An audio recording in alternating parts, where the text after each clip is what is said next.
शुक्लांबरधरं विष्णुं शशिवर्णं चतुर्भुजं प्रसन्नवदनं ध्याये सर्वविघ्नोपशान्तये सदाशिवसमारम्भां शङ्कराचार्यमध्यमाम् अस्मदाचार्यपर्यन्तां वन्दे गुरुपरम्परां नारायणं नमस्कृत्य नरं चैव नरोत्तमं देवीं सरस्वतीं व्यासं ततो जयमुदीरयेत्। సమగ్ర మహాభారత కథాకథనంలో పిల్లల కోసం మహాభారతం అన్నటువంటి మన శీర్షిక. ఈ నేపథ్యంలో మనం సుమారు ఒక 3 సంవత్సరాలుగా మహాభారతంలో ఉన్నటువంటి గాథలన్నిటినీ వరుస క్రమంలో చెప్పుకుంటూ వస్తున్నాం. వేదవ్యాస విరచితమైనటువంటి మహాభారతం సంస్కృత భారతం మూలంగా తీసుకొని చెప్తూ వస్తున్నాం. అందులో ఆదిపర్వం అయిపోయింది, సభాపర్వం పూర్తి చేసుకున్నాం. వనపర్వంలో చిట్ట చివరి ప్రాంతంలో మనం ఉన్నాం. ఇప్పుడు ఈ రోజు కథ చెప్పేటువంటి కథ చాలా ప్రసిద్ధమైనటువంటి కథ. పాండవులు వనవాసం చేసేటువంటి సందర్భంలో జరిగినటువంటి కథ ఇది. ఈ కథ ఎలాంటిదంటే భక్తులు అత్యంత ప్రీతికరంగా ఆదరించేటువంటి కథ. శ్రీకృష్ణ మహిమ, ద్రౌపది యొక్క భక్తి, అక్షయపాత్ర యొక్క మహత్యము ఇవన్నీ మేళవించి రచించినటువంటి కథ ఈ కథ. ఏమిటి కథ అంటే దుర్వాస మహర్షి పాండవుల వద్దకు రావడం, పాండవులను పరీక్షించడం అన్నటువంటి కథ. ఈ కథని ఇప్పుడు ఈరోజు చెప్పుకుంటాం మనము. ఇది 104వ కథగా చెప్పుకుంటాం మనం. పాండవులు అరణ్యవాసం చేస్తున్నారు. అరణ్యవాసం చేసేటువంటి సమయంలో ఈ హస్తినాపురంలో ఉన్నటువంటి దుర్యోధనుడు, తర్వాత కౌరవులు వీళ్ళందరూ ఈ పాండవులకు ఎలా హాని చేయాలి, ఇంకా ఎలా కష్టం కలిగించాలి అనే ఆలోచనలోనే ఎప్పుడు ఉండేటువంటి వాళ్ళు. మనం ఘోషయాత్ర చూసాం. ఘోషయాత్ర ఉన్నప్పుడు కూడా అలాగే చేశారు. ఇప్పుడు తర్వాత ఘోషయాత్రలో వాళ్ళు ఓడిపోవడము, తర్వాత చిత్రరథులతో బందీ కావడం, ఇదంతా అయినప్పటికీ కూడా వాళ్ళకు ఇంకప్పటికి కూడా బుద్ధి రాకుండా ఉంది. వాళ్ళు అలాగే ఆలోచన చేసుకుంటూ ఉంటారు. ఏం చేయాలి అనే ఆలోచన చేసే సందర్భంలో అనుకోకుండా ఒక రోజు ఏమవుతుందంటే దుర్వాస మహర్షి హస్తినాపురానికి విచ్చేస్తాడు. హస్తినాపురానికి వచ్చినప్పుడు అతను ఒక్కడు రాడు. అతను వెంట 10,000 మంది శిష్యులు, అతను అంతమంది వస్తారు. వచ్చినప్పుడు అతను వచ్చే విషయం దుర్యోధనుడికి తెలుస్తుంది. తెలంగాణ దుర్యోధనుడు చాలా భయపడిపోతాడు. దుర్వాసుడు అసలే కోపిష్టి, చాలా కోపం ఉన్నటువంటి మహర్షి. అతను ఏ శాపం ఇస్తాడో ఏమో, ఎందుకు శాపం ఇస్తాడో ఏమో తెలియదు. అతన్ని సేవిస్తామని చెప్పేసి అతను స్వయంగా దుర్వాసుని సేవించడం మొదలు పెడతాడు. అతని తమ్ముళ్ళు, తర్వాత తన భార్యలు అందరూ చేరి ఒక్కసారిగా అతనికి సేవ చేయడం మొదలు పెడతారు. ఆ దుర్వాసుడు ఎలాంటి వాడంటే ఒక్కొక్కసారి రావడము, నాకు ఇప్పుడు చాలా ఆకలిగా ఉంది, నాకు నా శిష్యులకు అందరికీ మీరు భోజనం తయారు చేయండి అని చెప్పడము, స్నానానికి వెళ్ళడము, రావడము. అప్పటికే భోజనం సిద్ధమైపోవాలి. తర్వాత ఒక్కొక్క రోజు నాకు చాలా ఆకలిగా ఉంది, భోజనం తయారు చేయండి అని చెప్పడము. తర్వాత వచ్చి నాకు ఇప్పుడు ఆకలి లేదు, నేను వెళ్ళిపోతున్నాను వెళ్ళిపోవడం. తర్వాత ఇంకొక రోజు రావడము, చేసినటువంటి ఆ భోజనం అంతా చేసేయడము, తర్వాత మిగిలిన అన్నంతా ఒంటికంతా పూసుకోవడం, అలా చల్లేయడం, అలా వెళ్ళిపోవడం. ఇలా చేస్తుంటాడు. ఇలా చేస్తున్నప్పుడు కూడా దుర్యోధనుడికి ఏ మాత్రం కానీ కోపము ఏమి లేకోకుండా, ఎందుకంటే ఆ దుర్వాసుని కోపం వచ్చిందంటే అతను ఏం శాపం ఇస్తాడు అన్నటువంటి భయం అతనిలో ఒకటి ఉంటుంది. అందువల్ల అతన్ని అలాగే సేవించి కొంతకాలం సేవిస్తాడు. అతను సేవించిన తర్వాత దుర్వాసునికి అనుగ్రహం కలుగుతుంది. అనుగ్రహం కలిగి, రాజా నిన్ను పరీక్షించడానికి ఇలా వచ్చాను నీవు భేష్, నువ్వు బాగా నాకు సేవ చేశావు, నీకు ఏ వరం కావాలన్న కోరుకో, ఆ వరం నేను ఇస్తాను అని చెప్తాడు. అనేప్పటికీ దుర్యోధనుడు ఈ సమయం కోసమే కాచుకొని ఉంటాడు. అతను, తర్వాత కర్ణుడు, దుశ్శాసనుడు వీళ్ళంతా చేరి ఒక పన్నాగం ఆలోచన చేసి ఉంటారు. ఏమిటంటే ఎప్పుడోకప్పుడు ఏదైనా వరం ఇచ్చేటువంటి సందర్భం ఏర్పడకుండా పోదు కదా, ఆ ఏర్పడినటువంటి సందర్భంలో మనం ఏ వరం కోదాము అని చెప్పేసి వాళ్ళు ఆలోచన చేస్తుంటారు. ఆ నేపథ్యంలో దుర్యోధనుడు ఏం చేస్తా అంటే ఆ మునికి ప్రణామం చేసి, అయ్యా మీరు మహర్షి సత్తములు, మీరు గొప్పవాళ్ళు, చాలా గొప్పవాళ్ళు, మీలాంటి వాళ్ళు మా దగ్గరికి రావడమే చాలా సంతోషం, అంతకన్నా నాకేం కోరుకోవాల్సి ఉంటుంది అని అంటాడు. దుర్వాసుడు అలా కాదు, భయంగా ఏది కావాల్సి ఉంటే అది అడుగు, నేను ఇస్తాను అంటాడు. అప్పుడు దుర్యోధనుడు అంటాడు, మీరు నాకు రావడం చాలా సంతోషమైంది, అయినా నన్ను ఇలా పరీక్షించారు కదా, అలాగే నాకన్నా పెద్దవాడు ఒకతను ఉన్నాడు. ఆ పెద్దవాడు ఎవరు? ధర్మరాజు, మా వంశంలోనే పెద్దవాడు, చాలా శీలవంతుడు, మా అన్నయ్య. అతను తమ్ములతో కలిసి అతను వనవాసం చేస్తున్నాడు. అతను పరమ సుకుమార రాజపుత్రి అయినటువంటి ద్రౌపది అక్కడనే ఉంది, వాళ్ళ దగ్గరే ఉంది. విప్రులందరికీ ఆమె భోజనం పెట్టి, తర్వాత ఆ భర్తలకు పెట్టి తాను తింటూ ఉంటుంది. తాను తిన్న తర్వాత ఆ రోజుకు భోజనం అయిపోతుంది. నేను కోరుకునేటువంటి వరం ఏమిటంటే, మీరు అలాంటి సందర్భంలో, అంటే పాండవులు విప్రులందరూ భోజనం చేసిన తర్వాత ద్రౌపది భోజనం చేసి విశ్రాంతిగా కూర్చున్నటువంటి సమయంలో మీరు వెళ్ళి ఆకలిగా ఉంది అని చెప్పి మీరు వెళ్ళి వాళ్ళని పరీక్ష చేయాలని చెప్పేసి నా కోరిక స్వామి, అంతకన్నా ఇంకేం లేదు. ఎందుకంటే మా వంశంలోనే పెద్దవాడు అతను, నాకన్నా గొప్పవాడు. అతను ఇంకెలా సేవ చేస్తాడో తెలుసుకోవాలి అని ఉంది నాకు అంతేను. లేకుంటే అతని మీద ఏమి కక్ష లేదు అంటాడు. దుర్వాసుడు సరే అంటాడు. సరే అలాగే చేస్తానంటాడు. అతని శిష్యులందరినీ తీసుకునేసి అతను అరణ్యానికి వెళ్ళిపోతాడు. లోపు కౌరవులకు అందరికీ చాలా సంతోషం అయిపోతుంది. ఇక పాండవులు దుర్వాసుని శాపానికి బలైపోతారు అని చెప్పేసి ఆలో సంతోషంగా సంబరం చేసుకుంటారు. మరి దుర్వాసుడు అలా వెళ్తాడు. వెళ్ళేసి తర్వాత తన 10,000 మంది శిష్యులతో మళ్ళీ పాండవులు ఉన్నటువంటి ప్రదేశానికి వస్తాడు. ఏ సమయంలో వస్తాడు? ద్రౌపది అక్షయ పాత్రల నుంచి భోజనం అంతా వచ్చినటువంటి బ్రాహ్మణులందరికీ వడ్డించి, భర్తలకు వడ్డించి, తర్వాత తాను భుజించి అక్షయ పాత్రను శుభ్రం చేసిన తర్వాత వస్తాడు అనమాట. మరి అందులో అక్షయ పాత్రకు ఒక నియమం ఉంటుంది. ఏ రోజైనా కానీ ఆ ద్రౌపది భోజనం చేసిన తర్వాత ఇంకా ఆ రోజుకి అంతే, తర్వాత రాదు ఆ రోజు. ఇంకెవరు వచ్చినప్పటికీ కూడా భోజనం పెట్టడానికి కుదరదు. ఆ మరుసటి రోజే భోజనం మళ్ళీను, మరుసటి రోజు ఉదయం నుంచినే భోజనం అన్నటువంటిది మళ్ళీ ప్రారంభం అవుతుంది. కానీ ఆ రోజుకు రాదు. మరి అలాంటి సందర్భంలో ఇతను 10,000 మంది శిష్యులతో వెళ్ళి ధర్మరాజా అనుకుంటూ వస్తాడు. ధర్మరాజు చాలా సంతోషపడిపోతాడు. అతన్ని పిలిచి సాధారణంగా ఆహ్వానిస్తాడు, కూర్చోమంటాడు, అర్ఘ్యపాద్యాదులు ఇస్తారు. భీమసేనుడు, తర్వాత అర్జునుడు, నకులు సహదేవులందరూ ఇచ్చిన తర్వాత, స్వామి మీరు ఆకలిగా ఉన్నట్టుంది కదా అంటాడు. అవును, నేను చాలా ఆకలిగా ఉన్నాను, మా శిష్యులంతా ఆకలిగా ఉన్నారు, మేము స్నానం చేసేస్తాము, భోజనం సిద్ధం చేయండి అంటాడు. మరి ఎలా చేస్తారు? ఇతను భోజనం సిద్ధం చేస్తాడు. సరే మీరు వెళ్ళిరండి స్వామి, భోజనం సిద్ధంగా ఉంటుంది అని చెప్పేసి వాళ్ళని పంపించేస్తాడు. వాళ్ళు వెళ్ళిపోతారు. వెళ్ళిపోయిన తర్వాత ద్రౌపది దగ్గరికి వచ్చి, ద్రౌపది మరి ఏమిటి ఈ రోజు వంట అక్షయ పాత్రలో చేయడానికి అవుతుందా అంటుంది. స్వామి ఇప్పుడే నేను భోజనం చేశాను, నేను భోజనం చేసి అక్షయ పాత్రను శుభ్రంగా కడిగి అక్కడ పెట్టాను నేను, ఇంకా ఈ రోజు భోజనం రాదు కదా స్వామి, మరి అతను శాపం పెడతాడే, ఏం చేయాలి అంటుంది. మరి ధర్మరాజుకి ఏం చేయాలనో తెలియదు. భీముడు, అర్జునుడు, నకులుడు వీళ్ళంతా పరాక్రమవంతులే కానీ వాళ్ళకి ఏమీ ఆలోచన రాదన్నమాట. అందరూ ఆలోచన చేస్తుంటారు, ఏం చేయాలి ఏం చేయాలి, మరి ఎలా ఇప్పుడు భోజనం. వాళ్ళ దుర్వాసులు తర్వాత 10,000 మంది శిష్యులు ఒక్కసారిగా వచ్చినప్పుడు వాళ్ళకి ఏం భోజనం పెట్టాలి అని చెప్పేసి వీళ్ళు ఆలోచన చేస్తుంటారు. అప్పుడు ద్రౌపది, ఆమెకు ఎప్పుడు ఏ కష్టం వచ్చినప్పటికీ కూడాను ఆమె శ్రీకృష్ణుని తలుచుకుంటూ ఉండేటటువంటి స్వభావం ఉన్నటువంటి ఆమె వెంటనే ఏం చేస్తుంటే శ్రీకృష్ణుని ధ్యానం చేయడం మొదలు పెడుతుంది. ఓ కృష్ణ కృష్ణ మహాబాహో జగన్నాథ ప్రణతార్థిని వినాశన అని చెప్పేసి ఆమె గట్టిగా అరుస్తుంది. శరణాగత వత్సల, నేను శరణు కోరుతున్నాను స్వామి, నన్ను కరుణించి నా దగ్గరికి రావాలి స్వామి అని చెప్పేసి ఆమె ప్రార్థన చేస్తుంది. గట్టిగా మొరపెట్టుకుంటుంది. మొరపెట్టుకునేపాటికి శ్రీకృష్ణుడు ఆ సమయంలో ద్వారకలో ఉంటాడు. అతను ద్వారకలో ఉన్నటువంటి వాడు రుక్మిణి ఇంటిలో ఉండి రుక్మిణితో సరసాలు మాట్లాడుతుండేటువంటి సందర్భంలో ఈమె ఆర్తనాదం అన్నటువంటిది అతని చెవుల్లోకి పడుతుంది. ఒక్కసారిగా ఉలిక్కిపడి లేస్తాడు శ్రీకృష్ణ పరమాత్మ. లేచి, ఓ నా భక్తురాలు కష్టం వచ్చింది కదా అనుకుంటాడు. అనుకునేసి వెంటనే అక్కడి నుంచి అక్కడ రుక్మిణి ఇంట్లో మాయమైపోతాడు.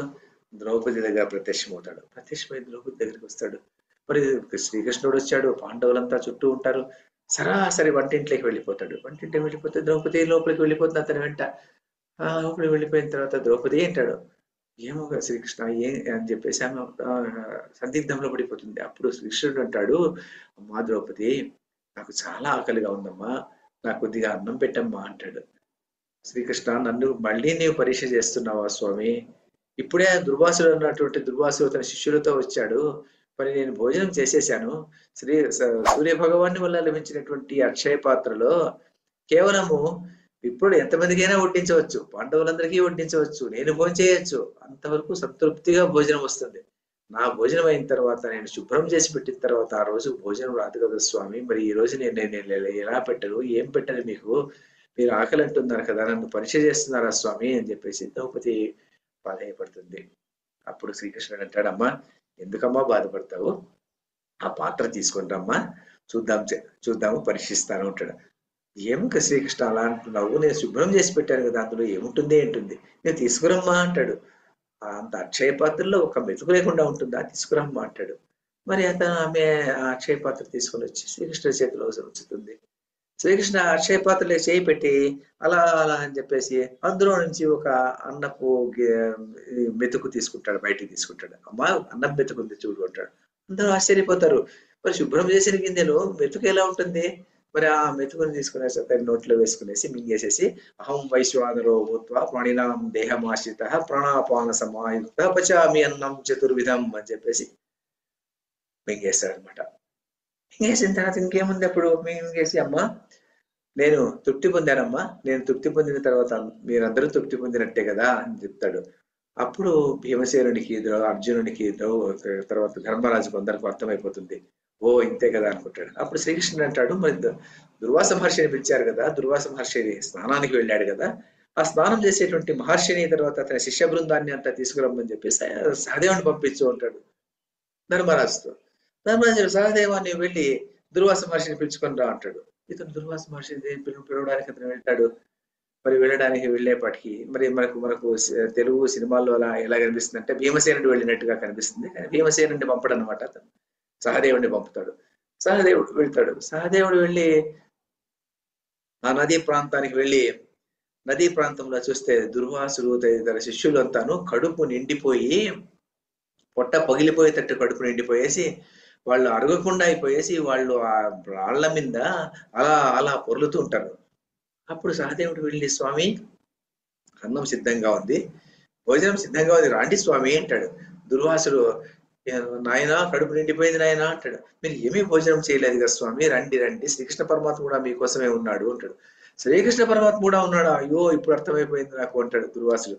అని చెప్పేసి, అయ్యో నేను ఎంత తప్పు చేశాను, నేను శ్రీకృష్ణుడు అండ ఉన్నటువంటి ప్రదేశానికి నేను వచ్చి వాళ్ళతో పరీక్ష చేయడానికి వచ్చాను కదా. ధర్మరాజు ఎంత గొప్పవాడు, పాండవులు ఎంత గొప్పవాళ్ళు, వాళ్ళందరూ గొప్పవాళ్ళు, ధర్మాత్మైనటువంటి వాళ్ళను నేను ఆ ధర్మాత్మైనటువంటి వాళ్లకు శ్రీకృష్ణ పరమాత్మ సహాయంగా ఉన్నప్పటికీ కూడా నేను పరీక్ష చేయడానికి వచ్చాను కదా, నా బుద్ధి తక్కువ ఎంత ఉంది అని చెప్పేసి ఆలోచన చేసేసి, సహదేవా వెళ్ళు, మాకు ఆకలి లేదని చెప్పమ్మా అని చెప్పేసేసి సహదేవుని పంపించేసి శ్రీకృష్ణుని ప్రార్థన చేసుకుని చక్కని అక్కడి నుంచి అతను వెళ్ళిపోతాడు అనమాట.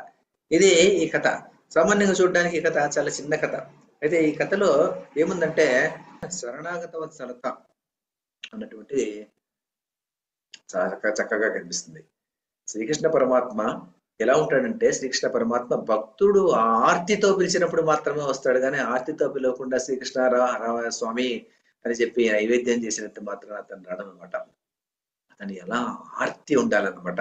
ఆ ఆర్తి ఎలా ఉండాలంటే, శ్రీకృష్ణ పరమాత్మ నీవు తప్పితే నాకు ఇంకొక్కరు లేరు అన్నట్టుగా ఉండాలన్నమాట. అందువల్ల గజేంద్ర మోక్షంలో మనకు ఒక పద్యం కనిపిస్తుంది అనమాట. అలా వైకుంఠపురంబులో నగరిలో ఆ మూల సౌదంబు దాపల మందార వనాంతరామృత సర ప్రాంతేందు కాంతోపలోత్పల పర్యంకరమా వినోది ఆపన్న ప్రసన్నుండు విహ్వల నాగేంద్రము పాహి పాహి అన్న కుయాలించి సంరంభియై అంటారు. అంటే ఏమిటి, గజేంద్రుడు 1000 సంవత్సరాలు మొసలితో యుద్ధం చేస్తాడు. 1000 సంవత్సరాలు యుద్ధం చేసేటువంటి సందర్భంలో శ్రీకృష్ణుడు పరమాత్ముడైనటువంటి శ్రీ మహావిష్ణువు అతని గుర్తుకు రానే రాడు. ఎప్పుడైతే తన శక్తి మీదనే అతని నమ్మకం ఉంటుంది, నా శక్తితోనే ఈ ముసలిని నేను ఓడించగలుగుతాను అన్నటువంటి పట్టుదలతో, ఆ ముసలిని ఓడించగలుగుతాను అన్నటువంటి పట్టుదలతో 1000 సంవత్సరాలు యుద్ధం చేస్తాడు. మన గజేంద్రుడు తన భక్తుడు అన్నటువంటి విషయం విష్ణువుకు తెలియదా? మరి తెలుసు.